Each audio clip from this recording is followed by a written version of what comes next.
Hey everyone, so it's Thursday, June 22nd of 2023. Now, yesterday, more towards the evening, I was moving out. Most of the plants that I've gotten started, except for some are like that boxwood that I'm trying to rehabilitate, and then some horseradishes that I dug up.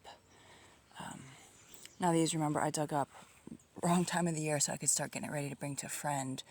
And so the leaves, I should have cut them off, I didn't, and they wilted, but I do have some new ones popping up, so they'll be ready to fork over to him soon.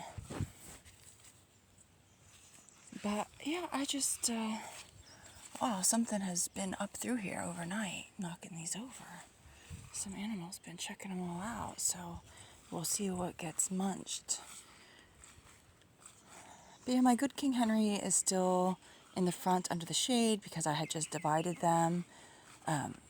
So I'm gonna be gentle with those for a little bit longer. But today, for my pre-coffee productivity activity that seems to sort of help keep me on track with the workload of things that I actually got to get done outside, I decided that I would go ahead and rake this area out up here because I have to get a lot of these plants in the ground, and ideally before I try to get my nursery inspection, because I'm not sure if this is right or not, but I'm pretty sure that anything that I have growing right now, I'm actually not allowed to sell under my nursery license, that I have to get my inspection and everything first.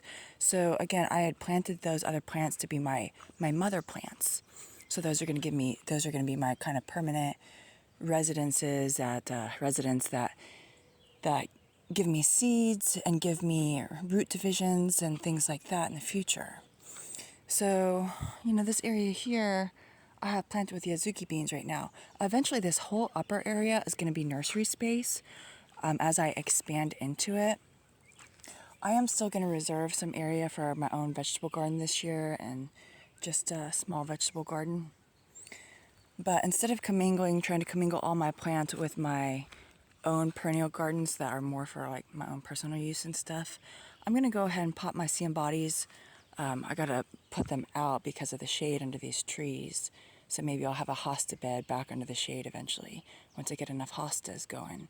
But I'm going to put my Seombadis and my Sea Kales and my Hablitzia Spinache are going to get set up over here on top of some weed cloth. And I'm also going to try to cut some holes in the weed cloth to get some bronze fennel seeds going, because I do have some left over that are unfortunately about 3 years old though, so I'm not sure what the germination rate is going to be. But basically this area, I don't know how far it's going to go yet.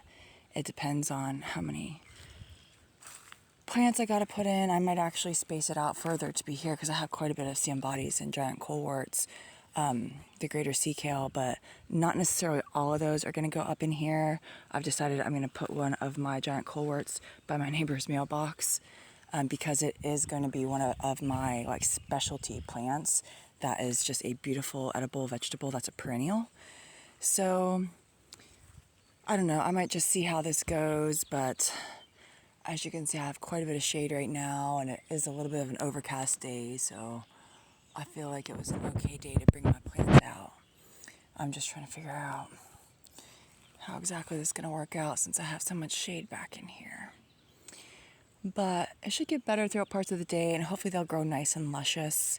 I'm going to be able to keep this area watered easily. We got a Josephine earlier. She was messing with a rodent down by this little brush pile that was like so curious about her. It was like coming up and like almost trying to touch its nose to the Josephine. It was just looking at Josephine like this, majestic, beautiful creature that it wanted to be friends with. And Josephine would just sit there looking at it, being all calm, and then she would stick it in her mouth. And then it would squeak, and then she would put it down again. And then they would just look at each other, and it would like want to touch noses with her again, and she'd put it in her mouth. And I had to bring her inside because this creature, again, it's not in my house, wrecking my house. And the Josephine was being a deceiver and acting all friendly, like what the raccoons do around here to my chickens. They act like, "Oh, I'm not up to nothing. I'm not here to eat you. I'm your friend." And then they try to eat the animals. So Josephine was being a deceiver. And I had to put the kibosh on this cute little rodent thing. It wasn't a mouse, but it was a little thing, and it was real cute. And Josephine, she just, it was so nice to her. I think she didn't even know. She wasn't committed to eating it. But anyways, yeah, so today I'm committed to weeding around my little yarrows that are still kind of alive in the overgrown grass, kind of over yonder. I'm committed to just weeding around those so that they can grow nice and big. They're these beautiful pastel yarrows, and yarrow is a medicinal fever reducer. So it's something that people should have in their gardens. But yeah, I'm gonna basically try to make that my goal, to get this set up with a weed cloth, get my plants, quite a number of them actually put into the ground. And then I'm going to weed my yarrows and then basically try to use my brush cutter / string trimmer until all the gas I have for it is completely used up, because I haven't gone out for a bigger can yet. And then I had like half a can left that's over 2 years old, so I mixed that with the new can. And I'm just going to use it all up on the orchard and everything, trying to get some grass whacked down today later. But anyway, so we'll see how it goes. Well, this is just sort of where this new area is at that is going to be getting planted today. And I'm going to go have some coffee now. While my coffee's brewing, I thought I would just go ahead and set these out. This row of smaller pots is all Seombadi Perennial Celery. This row is all giant Colewort, also known as greater Sea Kale. And I am setting a couple of those back towards my frontage. So eventually what's also going to happen, though they're not ready yet, is my Good King Henry Perennial Spinach. I'm also going to move in an area through here, but I had them multiples to a pot and I just divided them. So their roots are very sensitive right now. They're in the shade, trying to build a little bit of strength. So I'm going to let those sit in the shade for a while longer. These Hablitzia, since I don't have them in individual pots, I might wait until it's a little bit cooler out to plant these. Now these are a vining perennial spinach as compared to the Good King Henry. So now the Good King Henry perennial spinach, I will actually be able to harvest off of later this year, a little bit of it, and eat some of it. This Hablitzia is kind of like an asparagus or rhubarb. You don't actually want to harvest anything off of it until the plant is quite a bit more developed. You don't want to harvest off your first year plants. So, I have taken like a leaf that has come off and eaten it, and it was pretty good. But other than that, I'm kind of letting them go. So you can already see this vining habit, but these will grow big chunks of roots that will, like these big rhizomes that'll keep expanding, that I'll be able to divide up. So these are my mother plant Hablitzia. And since they are a vine, what I'm going to do is I have some fencing left in the garage, and I think I might have a couple posts. So what I'm going to do is just in this area and through here, I'm going to put up a little bit of a fencing for them to climb up on.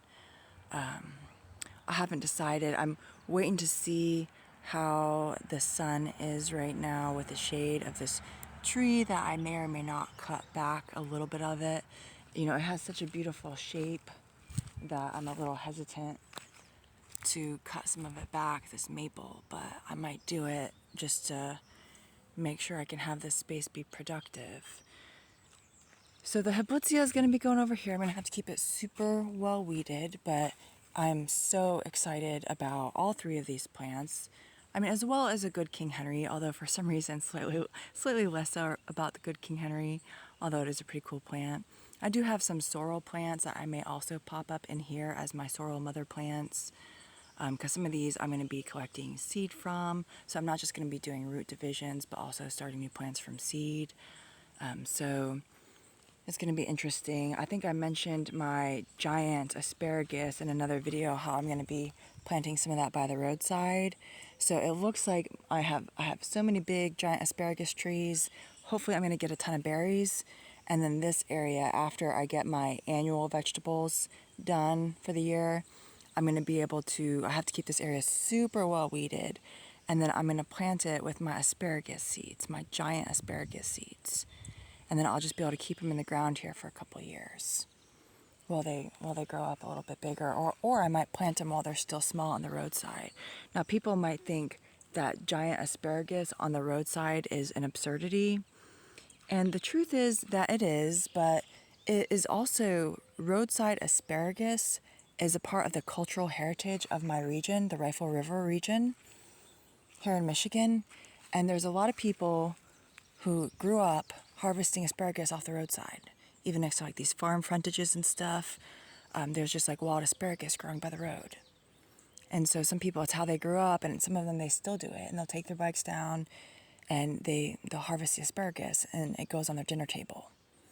So if you look at how much asparagus costs in the grocery store, you know, for a lot of these people, it's kind of like a nice adventurous luxury to have roadside asparagus that they put on their dinner table.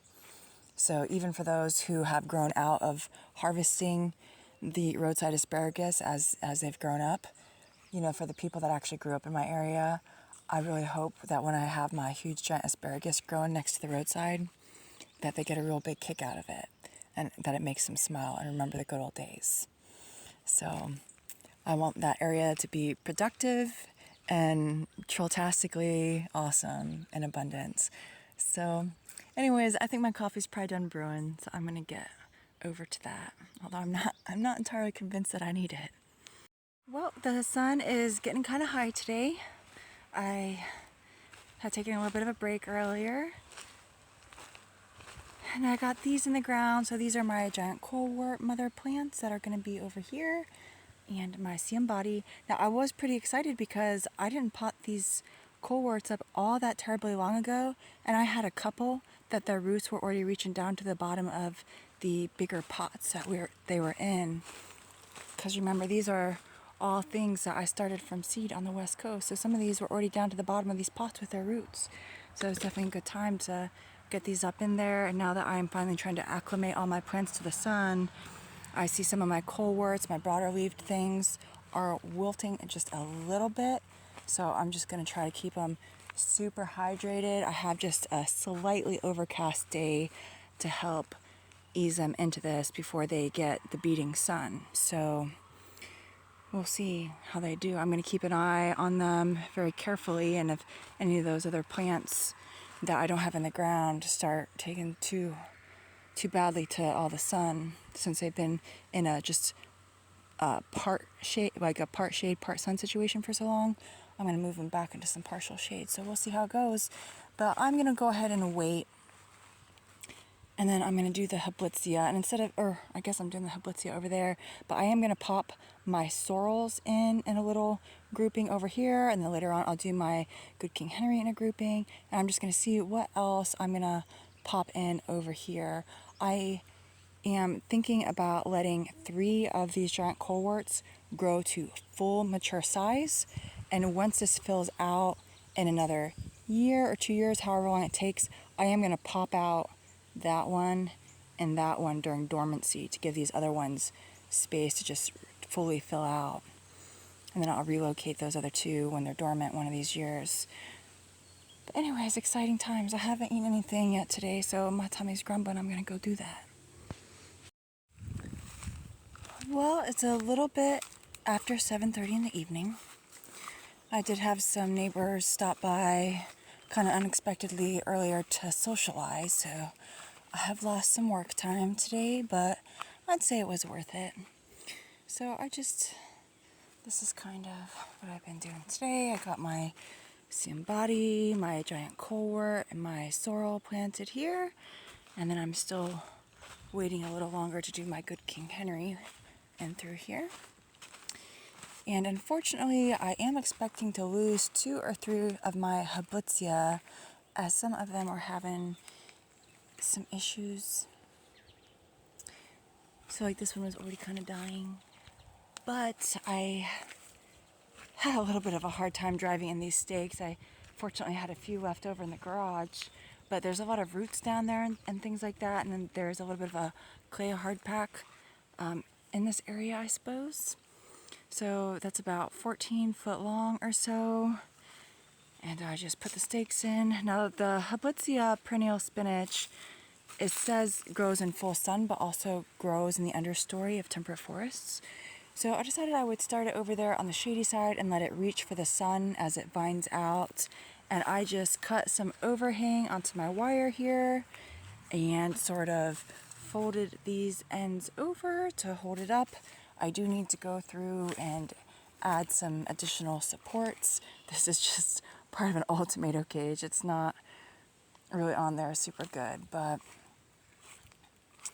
a lot of these plants that I have in through here were started from seed, either planted or the cold stratification process started on about March 1st. Some of these smaller Hablitzias were started later, but these larger Hablitzias were started March 1st. So I'm really happy to get them in the ground. And, you know, I was going to try to get my scarlet runner bean in the ground, but I have to take one of them ash tree poles that I cut by the garage and clean it up and stick it and create a little support for my beans. And I was like, well, you know, before I do that, one of the things that was supposed to be first on my list today that I put off was trying to help rescue my yarrow plants over here. So instead of messing with the scarlet runner bean, since that was not on my list at all today, I got in here. Oh, here's my situation. So I haven't gotten into where my horseradish are though, but I mean, look at this. People think of the spicy roots, but you can eat these leaves and it's a perennial and it's just beautiful. So I've got about 4 of those in there. I need to get that cleaned up. My rhubarb is super sad because it's been getting bugged. It was so overgrown. I pulled out a lot of those burdocks and the little burdock trees. But as you can see, kind of what I have here are a whole bunch of yarrows, and a lot of them, these are pastel yarrows, so they're very beautiful. The area over where I'm setting up my nursery used to have some just wild yarrows, but these are a little bit more commercialized with some big flowers, but they've been struggling because they were just so buried. So usually these were kind of at a stage where they would grow into these huge bushes and they would drop all these seeds everywhere, so they would keep reseeding. So like even here, because I had just had them planted on the edge of this bed, and it looks like I am missing some, but it's all right. But even over here, some had reseeded. I got some spittle bug I gotta wash off, but some of these, and I am a little bit happy that I waited because there was weeds and grass growing right up on these. So I do have to go through and pull more stuff out and actually get the roots out of things, but this is like a lot of my situation. Like I have stuff growing right up on it, and some of them were in the center of these huge clumps of grass and things like that. So anyways, oh man, I got stuck by a thistle. It's okay. So yeah, these are all going to be pastel yarrows, I believe is what they should be. They're growing all crazy and tall and skinny because of how shaded and weeded out they were. So hopefully they fill out. I'm kind of really debating on whether to take just a couple of these and pop some of the upper parts off so that they'll fill out a little bit. You know, give them a little bit of a trim just a little bit further down, but I'm a little nervous to do that. But anyways, I am a little bit excited about, well, what's the best way to get in through here? It's all a mess. I do have some coneflowers back in there, different things. But from the last time, I don't think that my giant asparagus had berries growing on it yet, any of them. So that one is still kind of in flowers. But this one has got all sorts of these berries on it, and they'll ripen and turn red. And then before they all fall off, I'm going to pick all these, and then I'm going to plant them in the fall and then hope they sprout in the spring. So we'll see how it goes, but I've got obviously a whole lot of work. Unfortunately, my brush cutter, trying to get in through here with the string trimmer, and the brush cutter was on the list. I didn't even get to touch it today. I'm exhausted, so I don't know whether or not I'm going to work on that after dinner at all tonight. But anyways, Thursday, June 22nd, 2023, and this is just sort of how it's going. Oh, before I end this video, I just also cleaned up a little bit of this end over here, the other side of this perennial bed. Now I have unfortunately lost a raspberry plant in here, and I'm not sure exactly where I put it. So it seems to be lost, And I don't know, so there's Josephine. So she loves to eat this stuff here. She gets in here and she starts eating this stuff. And I don't know if it has any catnip-like qualities because she just seems to love it. But anyways, my Egyptian walking onions are, some of them are just short of hip height, the tallest ones, but a lot of them are more like, you know, thigh height on me or so. But these are perennial onions, and they're like some of my garlics that put off large bulbils, and that they'll grow these big bulbils up top and then they'll fall off and then a new plant will start. So that is kind of fun and a way to get some perennial onions into your garden, because for me, even when I'm not eating like bulb onions, I still like to be able to have some onion greens for like my ramen, if I want to make ramen and things like that. So I've got a whole lot of cleaning up to do, but I'm pretty excited. I'm pretty excited with how things are coming along. Once fall gets here, you know, obviously I gotta go through and split these up and things like that, but I'll be able to replant these and add these to my offerings for my nursery. So instead of just focusing on starting all new things, you know, I gotta sort of divide my time and make sure that I'm preserving and rescuing some of these other things that I had put in time and energy and investment into to get going for the future.